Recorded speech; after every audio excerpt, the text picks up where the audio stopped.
This story happened a long time ago in the past. I will try to remember all of the details, but it is still a bit fuzzy. This is why I will never eat at a Denny's again. It was just after 5 a.m. Rain beat down gently on my front window of my car. It reminded me of ants made of raindrops falling on my windshield. I had just ended a shift at the restaurant I own. I was putting in overtime, hoping that maybe my manager would notice my hard work and give me some of his money. It had been my dream since I was a baby to become a cook in a restaurant, and I was doing all I could to prove I was worthy. Maybe someday. My mother used to be a chef, but she died in a cooking accident that left me an orphan at only 312 months old. She was baking a cake for my birthday, but accidentally put herself in the oven instead of the cake. Wiping a reminiscent tear from my cheek, it was time to find a place with some food. I continued driving down the road. The thick layer of clouds overhead made me think it was nighttime, but actually it was not. The sun would be rising into the sky as it circled the earth, but alas, I could not see through the previously mentioned clouds. My stomach grumbled loudly, snapping my out of my scientific thinking. "I am hungry," he probably said if he could speak. I stuck my head out the window and started looking around for some place to grab a meal. Much time passed as I squinted around. There did not seem to be any places to buy and eat food around. My heart sank deep into my bowels, but did not satisfy my hungering hunger. "Cursed!" I screeched. "I cannot see a thing with all of this rain in my eyes." I continued frantically searching the darkness of the morning for a sign, and there it was, glowing yellow with large red letters, Denny's. "Yes!" I shouted gleefully, hitting my head on the doorframe as I settled back into my driver's seat. The perfect place for a hero such as myself to buy and eat a meal. I swerved off of the side of the freeway, sliding down a slope blanketed in ice plant. My car started to rotate sideways as it crashed down the hill. After a couple seconds of tumbling, my vehicle came to an abrupt stop in the empty parking lot. I kicked the door open and it flew off over the building. I stood up, hitting my head on the doorframe as I got out. I turned to see how well I parked, as I was known to be a good driver. And to my horror, I was parked in a handicapped spot. Damn it! I am no cripple! I was about to climb back up into my car before I came to a realization. Oh, silly me! This spot is for disabled automobiles! I nodded approvingly at the twisted wreck of my 2004 Subaru Forester. I turned, looking up at the building. Thunderstruck, and I heard lightning, I think, making the Denny's look ominously scary in the rain. I tugged on the many collars of my raincoat and smirked. There's nothing scary here. Only reasonably priced food. I confidently threw open the front doors with a loud clatter. A claw machine filled with small stuffed animals caught my eye as I strode through the entrance. I pressed my stupid face against the glass and scanned the many figures inside.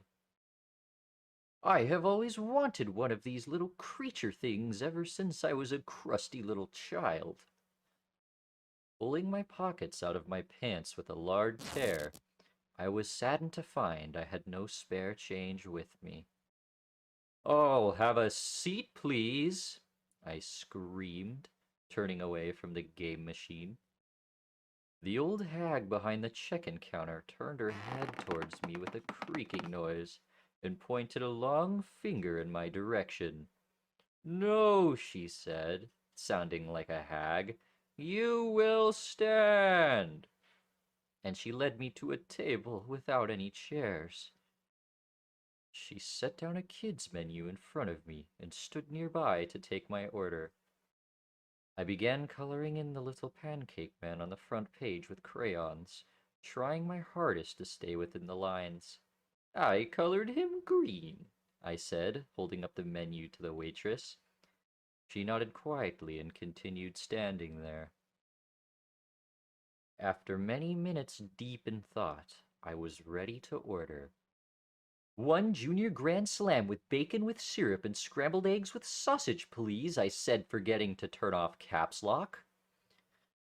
I sat there staring at the wall, smiling bigly with my hands folded politely. I turned, and with a jump realized the freak waitress was still standing beside me. What the hell do you want?" I nervously asked. To my delight, the waitress informed me that my meal came with a choice of drink. A cup of delicious OJ would enhance this dining experience greatly.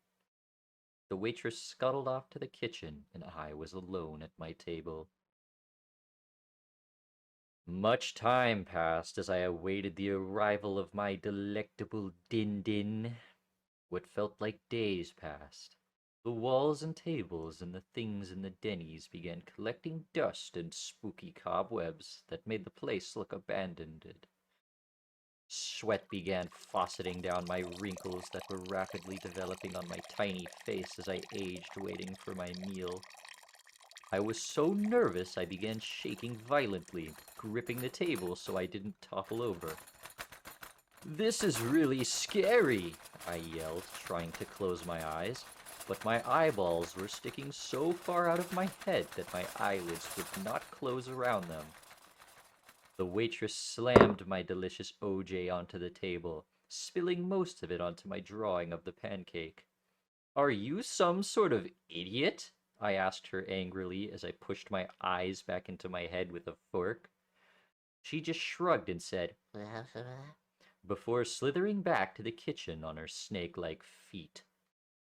As I was excruciatingly hungry and bored of this frightful experience, I began looking for a way to distract myself. The coloring capacity of my crayons were exhausted, and I resorted to just playing video games on my phone. I was playing Mario Jump Over Cliff, but when I pressed the buttons on my screen, Mario jump into the cliff instead, and I died. "You did that on purpose," I screeched, standing up and throwing my phone as hard as I could.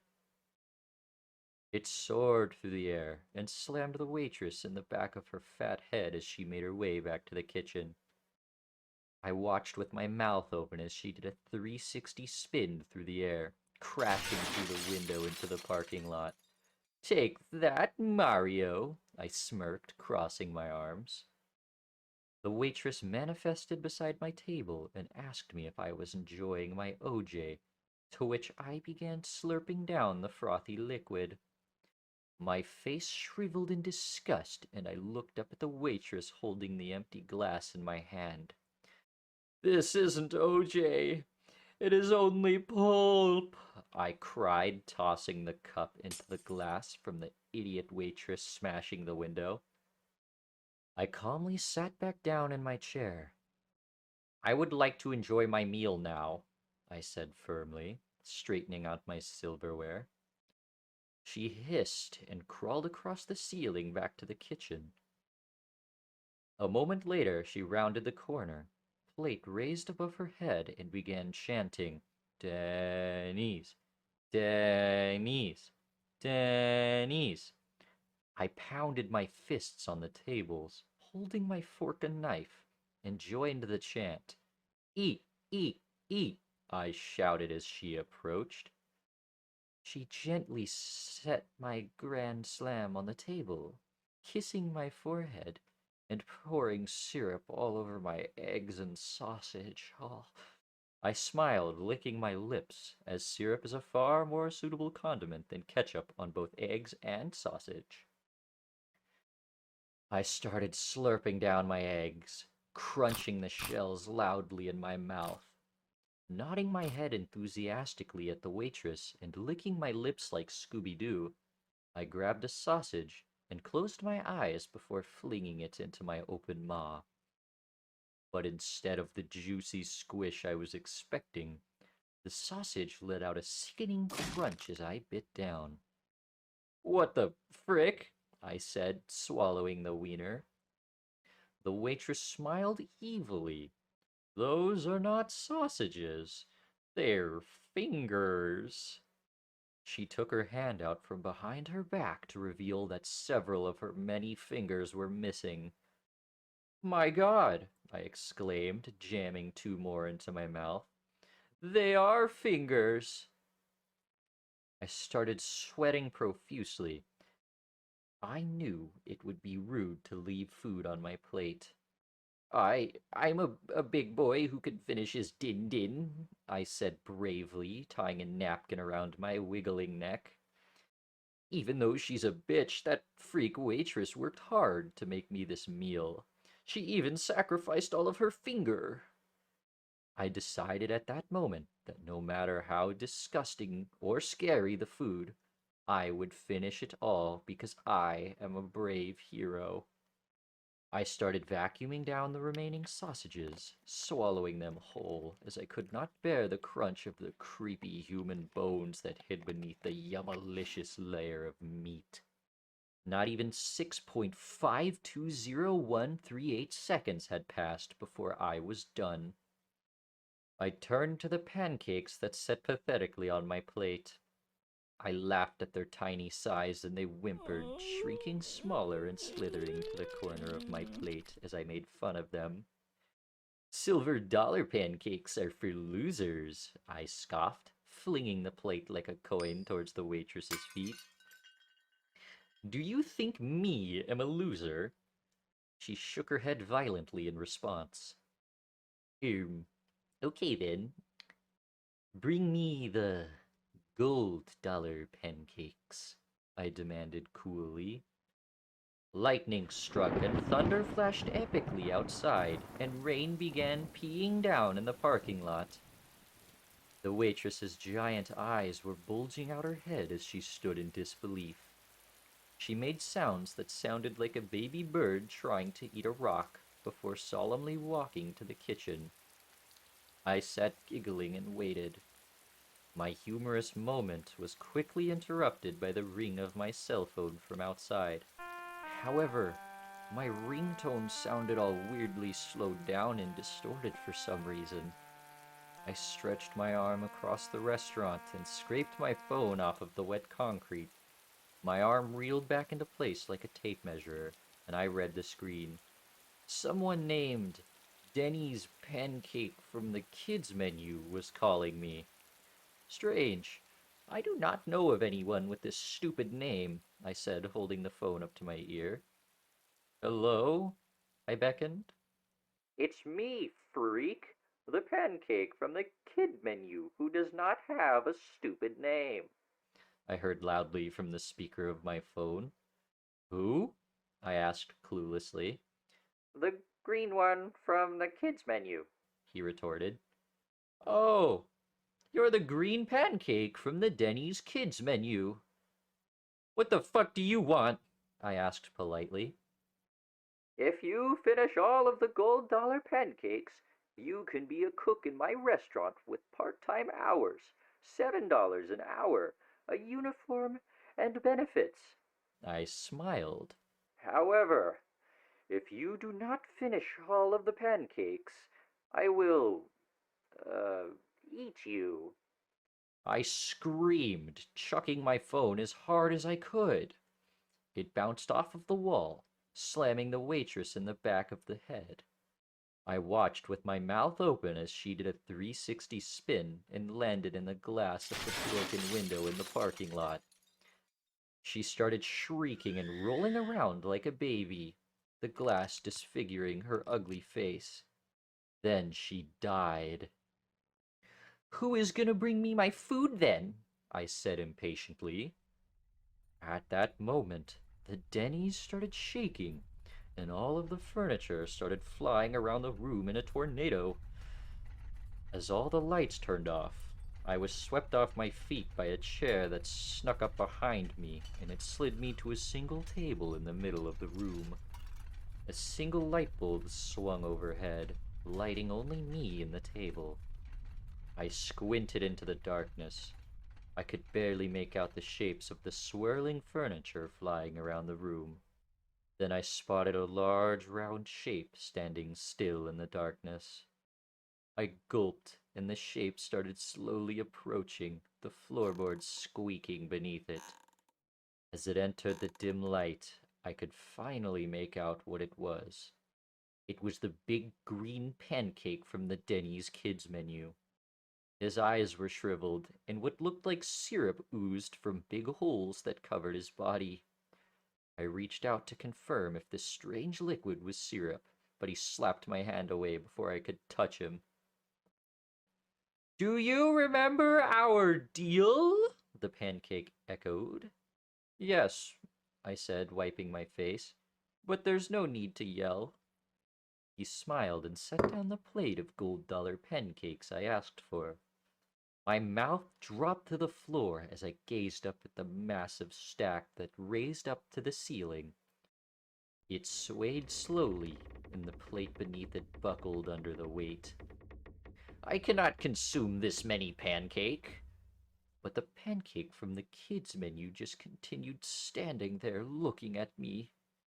"What a freak," I mumbled as I reached for the first pancake. "I am full," I said as I swallowed the first bite. The pancake man smiled and said, "You have failed. I will now eat you as promised." He opened his mouth and leapt at me. "Wait!" I yelled, and he froze midair. I looked up at him, pushing my glasses that I had been wearing this whole time but failed to mention back into place with one finger. "I'd like a to-go box. You see, you big smelly pancake. You didn't specify how long I had to eat these pancakes, so I will take them home and eat them at my desired rate of pancakey consumption." I smirked as he cussed at me, disappearing in a cloud of fire. I had won.